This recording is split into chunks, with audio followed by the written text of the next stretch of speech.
Okay, చాలాసార్లు అందరికీ busy life ఉండి మీరు ఆహారము ఇది తినాలా అది తినాలా అనేది అర్థం కూడా కాక ఆర్ రకరకాల అడ్వర్టైజ్మెంట్ మోహంలో పడిపోయి, అంటే వాళ్ళు ఇది తీసేసుకుంటే మీ అమ్మాయి ఇలా పెరిగిపోతుంది ఆర్ అబ్బాయి ఇలా ఎత్తుగా పడతారు, పలానా ఆట అతనికి ఉన్నంత శక్తి ఏకాగ్రత లభిస్తుంది అనేది అడ్వర్టైజ్మెంట్స్ మనం చూస్తాము. అయితే మీరు ఆ ధర ఒకటి చూసుకోండి, ఆ బాటిల్లో ఎంత ధర పెడితే ఎంత పౌడర్ వస్తుంది, మీరు ఎన్ని రోజులు ఇవ్వగలుగుతారు అనేది చూసుకోవాలి.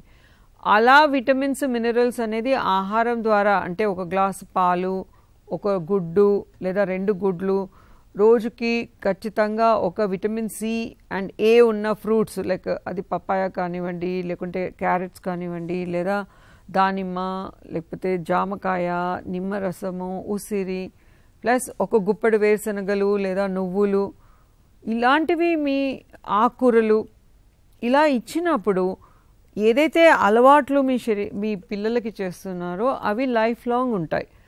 అలాగే జీర్ణకోశము పనితీరు కూడా అవి ఎక్కువ పనిచేస్తాయి.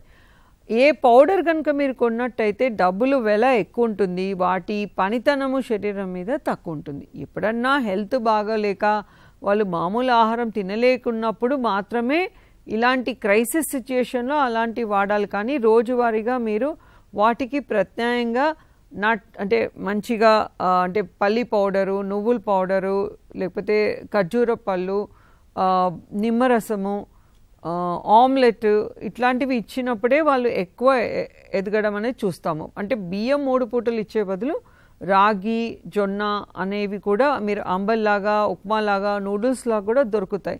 అలా చేసి పెట్టడం ద్వారా, ఇడ్లీ దోశలో పెట్టడం ద్వారా వాళ్ళకి అన్ని పోషకాలు లభిస్తాయి.